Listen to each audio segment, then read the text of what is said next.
লাঠি নিয়ে মিনাকে মারতে থাকে। তোকে অন্যের কাছ থেকে আইসক্রিম চেয়ে খেতে হবে কেন? তোর কারণে আজকে আমার কতগুলো কথা শুনতে হয়েছে। তাহলে এই নাও জাদু আইসক্রিমের গাছ, তোমার যত আইসক্রিম লাগে তুমি এই গাছ থেকে নিয়ে যাবে। ওমা, আমি টিনাদের সাথে খেলতে গেলাম, তুমি আবার আমাকে না পেলে ডাকাডাকি করো না, বুঝলে? হ্যাঁ, তোর খালি খেলা আর খেলা। তুই তো খেলা ছাড়া কিছুই বুঝিস না রে। একদম খেলতে যাবি না, চুপচাপ বাড়িতে থাক। উফ মা, শুরু হলো তোমার চেঁচামেচি। আমি খেলতে যাবই, তুমি বাড়িতে থাকো। এরপরে মিনা টিনাদের সাথে খেলতে চলে যায়, আর খেলতে গিয়ে দেখে সবাই আইসক্রিম খাচ্ছে। কি রে, তোরা আইসক্রিম খাচ্ছিস? তোরা আইসক্রিম কোথায় পেলি রে? আমাকে একটা আইসক্রিম দে না। আইসক্রিম আর কোথায় পাবো রে? বাঘিনী মাসির দোকান থেকে কিনেছি। তোর খেতে ইচ্ছে করছে বুঝি? হ্যাঁ, আমার খুব আইসক্রিম খেতে ইচ্ছে করছে। আমি আইসক্রিম কিনেছি কি তোকে দেওয়ার জন্য? বলতো, তুই কিনে খেতে পারিস না? অবশ্য তোকে আর কি বলবো, তোরা যে গরিব, তোদের যে আইসক্রিম কেনার টাকা নেই।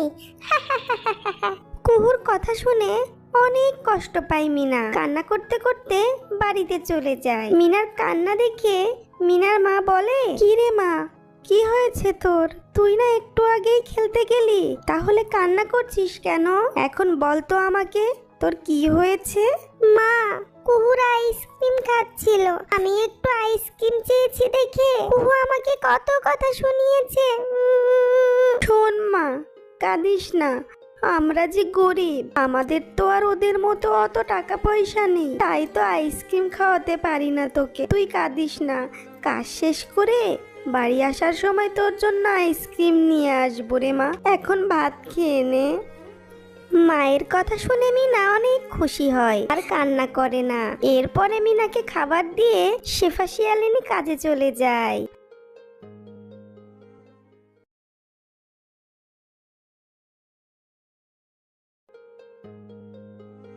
আর এদিকে মিনা বাড়িতে বসে থাকে। বাঘিনী মাসি, আজকে আমাকে কিছু টাকা দিবে? কেন রে শেফা, এখনো তো মাস শেষ হয়নি, এখনই এত টাকা টাকা করছিস কেন রে?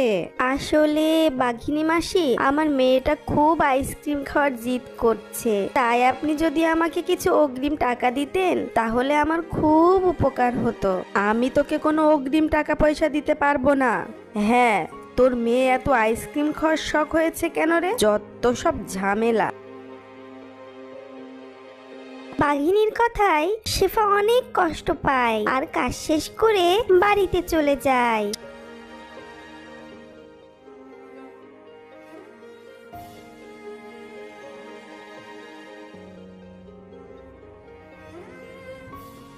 শেফার হাতে আইসক্রিম না দেখে মিনা অনেক হতাশ হয় আর বলে, মা, তোমার হাতে আইসক্রিম কোথায়? তুমি তো বাড়ি ফিরে আসার সময় আইসক্রিম নিয়ে আসবে বলেছিলে, তাহলে আইসক্রিম কোথায়?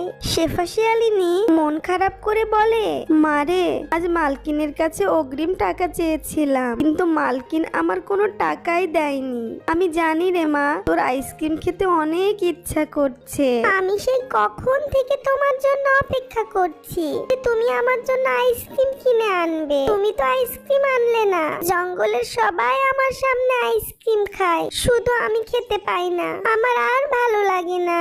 এইসব বলে মিনা প্রচন্ড কাঁদতে কাঁদতে ঘুমিয়ে পড়ে আর শেফা মনে মনে অনেক কষ্ট পায়। হে আল্লাহ, মেয়েটার সামান্য ইচ্ছে আমি পূরণ করতে পারছি না। মেয়েটা আইসক্রিমের জন্য পাগল হয়ে রয়েছে। এ আমি কেমন মা? এইসব ভেবে ভেবে শেফাও ঘুমিয়ে পড়ে আর এইভাবেই তাদের মামের দিন কাটতে থাকে। মিনা রোজ রোজ তার মায়ের কাছে আইসক্রিম খাওয়ার জন্য বায়না করে, কিন্তু শেফা শিয়ালিনী খাওয়াতে পারতো না। পরের দিন মিনা মিসকে শিয়ালের দোকানের পাশ দিয়ে যাচ্ছিল। আইসক্রিম নিবে গো, আইসক্রিম, মজার মজার আইসক্রিম।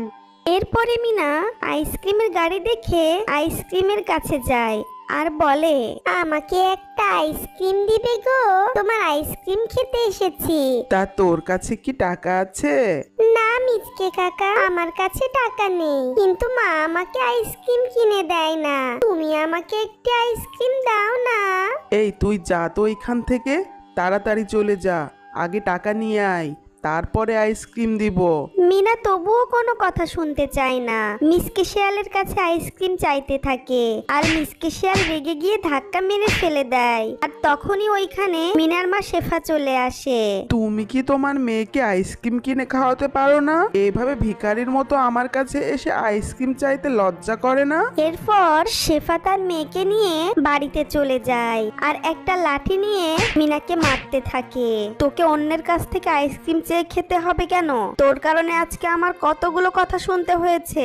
এরপরে শেফা রান্নাঘরে কাজ করতে চলে যায়।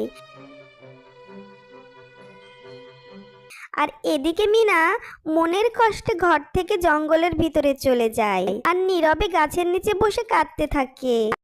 আর তখনই ওখানে একটা পরী আসে আর বলে, কি হয়েছে তোমার? আর তুমি এই জঙ্গলের ভিতরে একা কি করছো? তুমি কে? মিনা একটু ভয় পেয়ে যায়। আমাকে ভয় পেও না, আমি পড়ি, আমি ভালো মানুষের সাহায্য করি। কিন্তু তুমি এই জঙ্গলের ভিতরে এসে কান্না করছিলে কেন? এরপর মিনা সব ঘটনা পরীকে খুলে বলে। ও এই ব্যাপার, তাহলে এই নাও জাদু আইসক্রিমের গাছ। তোমার যত আইসক্রিম লাগে তুমি এই গাছ থেকে নিয়ে যাবে। এবার আমি আসি। তোমাকে অনেক অনেক ধন্যবাদ পরি, তোমাকে আমি কখনোই ভুলবো না। এরপরে পরি ওখান থেকে চলে যায় আর মিনাও তার বাড়িতে চলে আসে। বাড়িতে এসে তার মাকে সব ঘটনা খুলে বলে। এরপর থেকে তারা ওই গাছ থেকে আইসক্রিম নিয়ে বিক্রি করে তাদের সংসার চালাতো। তাদের আর কোনো অভাব রইলো না।